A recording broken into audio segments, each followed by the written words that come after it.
Allora, abbiamo qualche minuto ancora a disposizione. Parliamo delle possibilità per i giovani, ma che dopo veniamo a vedere anche altre cose tecniche. Quindi che opportunità ci possono essere per giovani per fare volontariato? Perché gli anziani, Ce n'è. porte aperte, lo sanno, insomma, è inutile continuare a ripeterlo.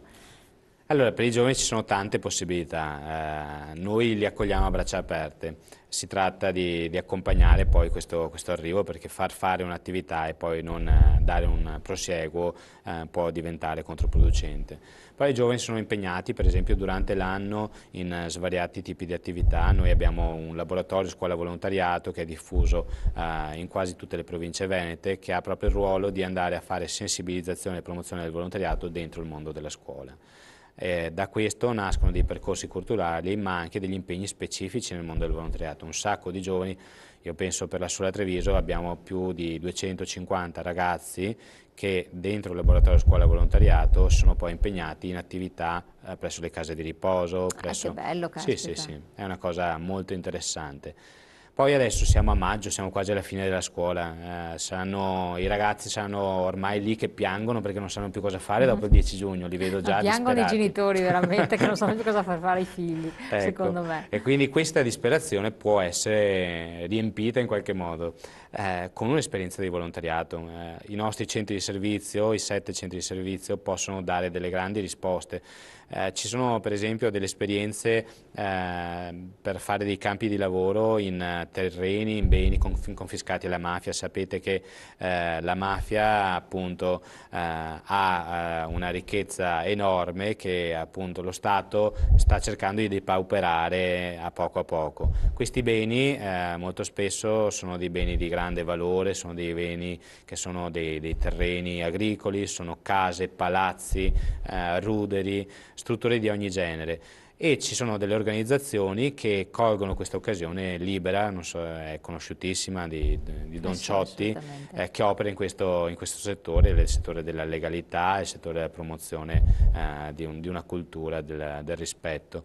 E ci sono campi di lavoro in questo tipo di case. Per esempio l'anno scorso un gruppo di 35 ragazzi della nostra provincia è andato in Umbria a lavorare in un terreno, in una cascina che era stata confiscata alla mafia per rimetterla in ordine, per bonificarla dalle erbacce, dalle piante, per colorare, sistemare, perché questo poi diventasse un centro di aggregazione per i giovani. È stata un'esperienza straordinaria che li ha riempiti di gioia, ma non sono solo dall'Umbria in giù i beni confiscati alla mafia, ce ne sono un sacco anche qui, anche in Veneto ci sono campi e stiamo organizzando l'estate 2014 di questo tenore, oppure ci sono i campi con Legambiente per pulire alcune zone montuose o alcune zone, abbiamo tutti i nostri bellissimi fiumi che molto spesso sono invasi dalle sporcizie, oppure abbiamo campi in cui vengono portati a fare soggiorni climatici i disabili, i bambini. Le possibilità sono E con numerose. che età minima?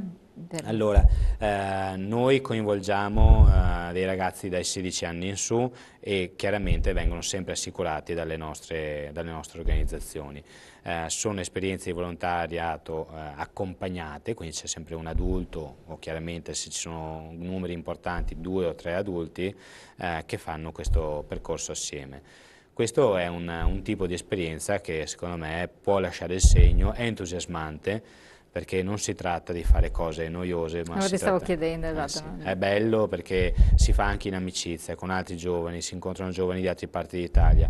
La Sì, anche un cosa... modo aggregativo, trasversale, non solo attraverso il mistico web e No, quant'altro, ma no, in modo molto reale, no? è vero, ci si sporca le mani e si fa fatica assieme. E dopo si mangia assieme, si va in giro assieme, si sta assieme.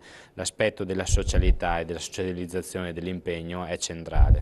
Noi Quindi anche siamo... molto formativo per una Sì. persona. Beh, la maggior parte di questi campi affianca un momento pratico, operativo di cura di un bene, di una persona, di qualcosa, a momenti in cui le persone vengono provocate a riflettere, quindi con racconti, con testimonianze, con approfondimenti. Quindi è bello, una È molto bello. esperienza che a tanti genitori suggerirei di proporre ai loro figli. Infatti, questo è importante, oppure i nonni, ai Sì, nipoti, eccetera.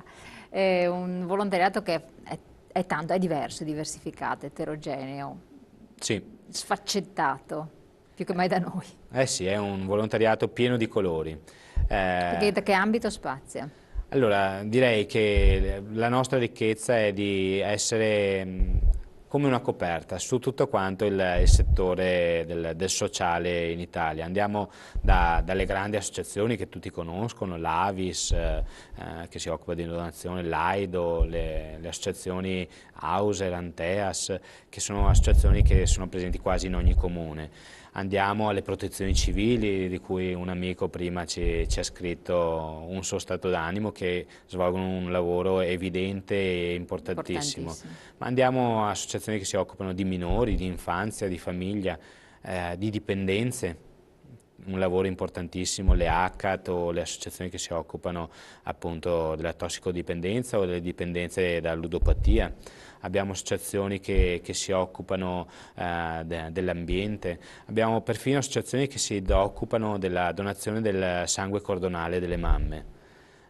Cose particolarissime che sono, non so, queste due associazioni sono una a Treviso e una a Verona e sono le uniche in Italia. Addirittura. Sì, sì, è una cosa straordinaria. Questo è un volontariato che spazia, è eclettico e che acquisisce delle competenze sempre più stringenti e sempre più approfondite. Il lavoro con i disabili è enorme. Poi anche con i problemi con le malattie metaboliche ereditarie, sindrome di Down e altri, D'autismo, autismo, sì. esatto, anche queste, so che sono di aiuto e di supporto alle famiglie, e però hanno una valenza straordinaria, perché dietro molte volte c'è anche la ricerca, no? Eh sì, è questa la via da percorrere. La scelta che gli italiani fanno in questo campo è, quando hanno dei problemi, sanno che percorrere una strada assieme agli altri è la via per avere perlomeno il sollievo, se non il successo, perlomeno il sollievo. Un peso portato assieme agli altri Infatti questo. porta dei risultati grandi, e molto spesso queste associazioni cercano di avere basi scientifiche solide, importanti.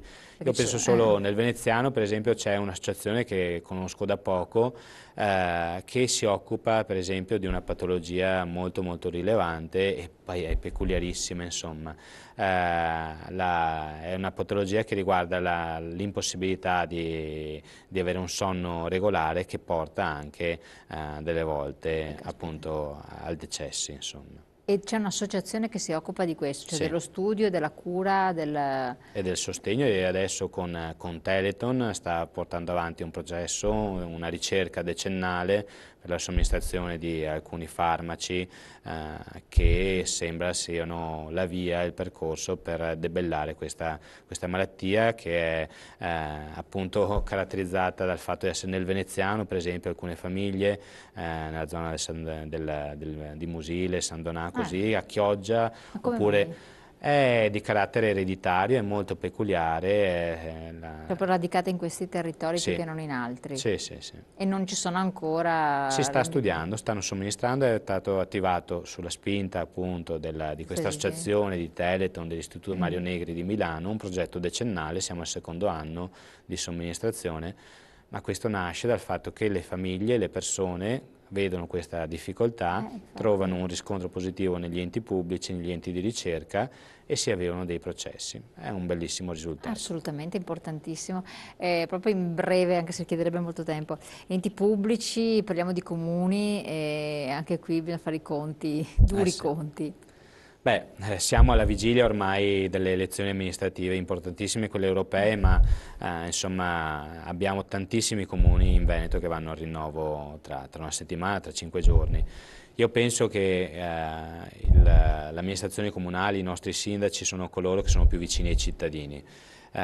Probabilmente reinstaurare o rinsaldare dei patti, delle alleanze tra i sindaci e il volontariato locale sia una strada assolutamente da percorrere. Allora, molti dei nostri coordinamenti hanno fatto delle proposte ai sindaci, e le chiavi universali che ritornavano spesso era il riconoscimento, per esempio, della Carta dei valori del volontariato da parte delle amministrazioni comunali, la creazione di occasioni stabili, continuative di confronto con il volontariato, non solo estemporanee, non solo su bisogni, ma in modo continuativo per la verifica e il monitoraggio dei progetti, la realizzazione di una maggiore partecipazione dei sindaci alle conferenze dei sindaci in modo evidente, preparato e continuativo, l'attivazione di uno stile incentrato alla solidarietà, alla cura anche di chi ultimo, perché noi come volontari diciamo che come tutte le forme, come tutte le cose, la forma vera viene data dai limiti. La nostra figura è determinata dalla nostra silhouette, si vede poi anche la parte dentro, ma ciò che è il nostro limite è quello che ci dà forma, e anche nella nostra società.